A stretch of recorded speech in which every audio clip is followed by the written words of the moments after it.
छत्रपती शिवाजी महाराजांचे आराध्य दैवत आणि 3.5 शक्तिपीठामधील पहिले पूर्ण शक्तिपीठ म्हणजे महाराष्ट्राची कुलस्वामिनी आई तुळजाभवानी आणि तिचे वास्तव्य असलेले श्री क्षेत्र तुळजापूर याच ऊर्जास्थानाची आजची सफर असणार आहे। तर या प्रवासामध्ये आई तुळजाभवानी बरोबरच आपण अशी ठिकाणं पाहणार आहोत जी कदाचित आपण पाहिली नसतील किंवा आपले लक्ष गेले नसेल। तर चला आपल्या या प्रवासाला सुरुवात करूयात। तुळजापूर हे धाराशिव जिल्ह्यातील तालुक्याचे ठिकाण।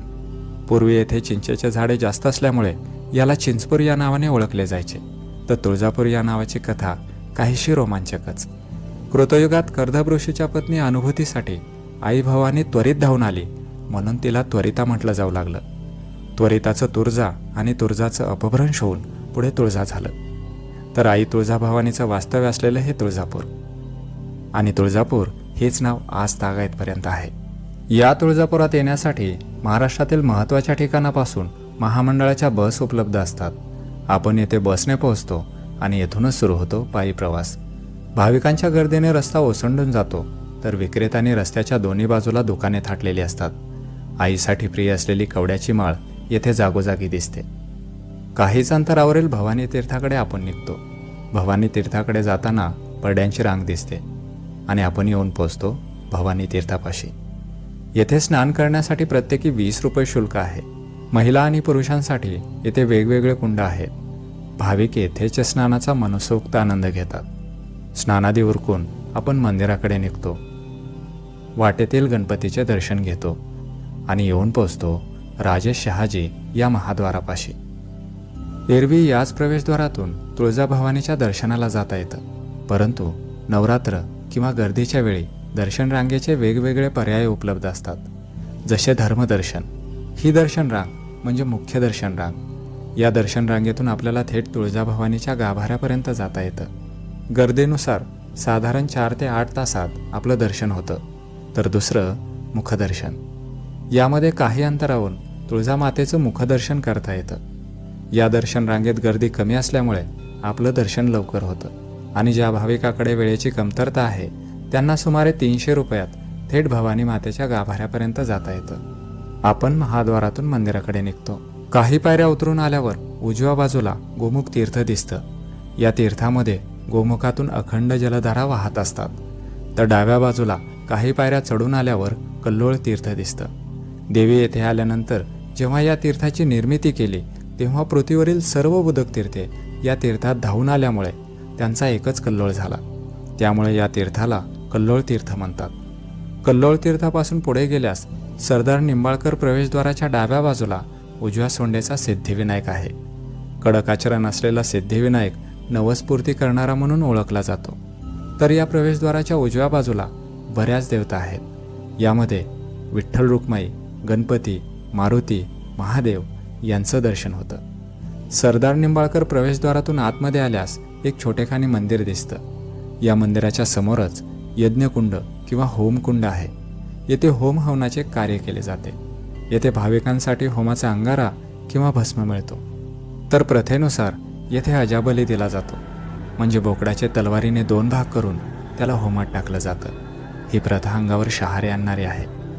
एखाद्या निष्पाप जीवाची क्रूरतेने हत्या करणं हे कितपत योग्य आहे। या यज्ञकुंडाच्या पाठीमागेच जावळ काढण्याचे ठिकाण आहे। येथून पुढे गेल्यास भवानी माता मंदिराच्या पाठीमागे आदिशक्ती स्वरूप मातेचं मंदिर आहे। तर या मंदिराच्या बाजूलाच लक्ष्मी नरसिंहाचं मंदिर आहे। याच्याच पुढे श्री मल्हारी मार्तंड यांचं मंदिर आहे। घोड्यावर बसलेले खंडेराया जेजुरीची आठवण करून देतात। खंडेरायाच्या समोर आणि तुळजाभवानी मंदिराच्या पाठीमागे चिंतामणी दगड आहे। याला चिंतामणी किंवा सुकनावती असं म्हणतात। हा चिंतामणी आपल्या मनातील गोष्ट होणार की नाही याचा कौल देतो। मनामध्ये एखादी इच्छा धरून चिंतामणीवर नाणं ठेवून दोन्ही हात चिंतामणीवर स्थिर ठेवतात। हा चिंतामणी उजव्या बाजूला फिरला तर होकार आणि डाव्या बाजूला फिरला तर नकार समजला जातो। चिंतामणीचा कौल घेण्यासाठी येथे भाविकांची प्रचंड गर्दी असते। छत्रपती शिवाजी महाराज प्रवेशद्वाराच्या बाजूलाच दत्तगुरूचं मंदिर आहे। या मंदिरात दत्तगुरूंची मूर्ती आहे। हा सर्व दर्शनक्रम उरकून आपण आई भवानीच्या दर्शनाला निघतो। आई तुळजाभवानी एका रेखीव महिरपात चांदीच्या सिंहासनावर विराजमान आहे.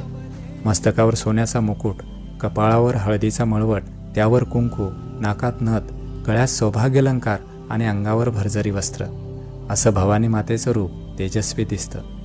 मातेची मूर्ती गंडकी शिळेमधील असून ती चलमूर्ती आहे. भारतातील ही एकमेव मूर्ती असेल जी प्रथेनुसार हलवता येते. मातेची मूळ मूर्ती अष्टभुजाधारी विरांगना स्वरूपातील आहे. डोक्यावर शिवलिंगाकार मुकुट, कपाळावर त्रिपुंड गंध, कानात कर्णफुले, गळ्यात चंद्रहार आणि मंगळसूत्र, कमरेला कमरपट्टा आणि शेला, हातात बांगड्या आणि पायात तोड्या आहेत. तर हातामध्ये वेगवेगळी शस्त्र आहेत.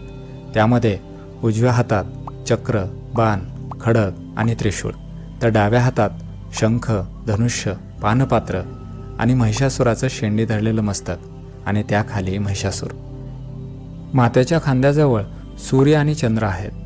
तर खालच्या बाजूला मातेचं वाहन सिंह, त्याखाली पुराण सांगणारी मार्कंडेय ऋषींची मूर्ती आहे आणि डाव्या बाजूला देवीचा धावा करणारी अनुभूती यांची मूर्ती आहे. अशा या स्फूर्तिदायी आई तुळजाभवानीचं दर्शन घेऊन आपण गाभाऱ्यातून बाहेर पडतो. दर्शन घेऊन आल्यानंतर ज्या भाविकांना भवानी मातेची आरती करायची आहे त्यांच्यासाठी आरतीचं ताट उपलब्ध असतं, परंतु त्यासाठी काही शुल्क घेतलं जातं. याच आरती करण्याच्या ठिकाणापासून पुढे देवीचा गोंधळ आणि पूजा घालण्याचे ठिकाण आहे.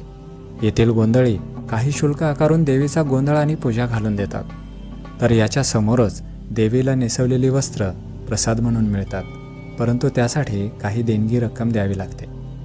संपूर्ण दर्शनक्रम झाल्यावर मातेच्या मंदिराला आपण एक प्रदक्षिणा घालतो. एरवी भक्कम दिसणारं हे मंदिर नवरात्र किंवा उत्सवाच्या वेळी मात्र फुलांनी सजून निघतं. देवीची वेगवेगळी नावे फुलामध्ये चितारलेली असतात. तर काही सेवेकरी मंदिराच्या आवारातच देवीचे वेगवेगळे रूप साकारतात. कलात्मक सौंदर्याने नटलेला हा देखावा डोळ्याचे पारणे फेडतो. हे सगळं वैभव पाहून मंदिराच्या आवारातच असणाऱ्या पायऱ्यावर आपण काही काळ विसावा घेतो आणि येथे बसूनच आपल्याला मंदिरातील चैतन्य, ऊर्जा आणि शांतीचा अनुभव येतो. काही काळ विसावा घेऊन माँसाहेब जिजाऊ प्रवेशद्वारातून आपण बाहेर पडतो, ते घाटशीळ मंदिराकडे जाण्यासाठी. श्री तुळजाभवानी मंदिर ते घाटशीळ मंदिर हे अंतर साधारण 1 किलोमीटरचे आहे. काही अंतर चालून आल्यावर रस्त्यातच मंदिर समितीचे भक्तनिवास लागते.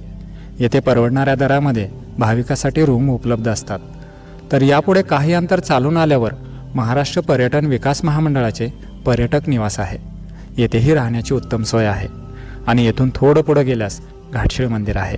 हे मंदिर चिरेबंदी असून त्यावर नूतनीकरण केलेलं शिखर आहे. तर मंदिरात एक भव्य शिळा आहे. भाविक या शिळेवर तेल आणि काटानायटा वाहतात. तर या मंदिराच्या पाठीमागे निसर्गाचं मनोरम दृश्य दिसतं.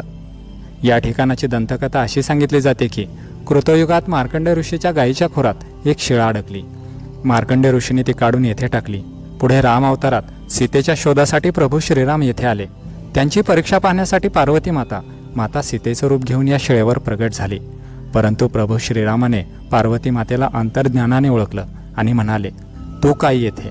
त्यानंतर पार्वती माता मूळ स्वरूपात येऊन प्रभू श्रीरामांना सीतेला शोधण्याचं मार्गदर्शन आणि आशीर्वाद देऊन अंतर्धान पावली.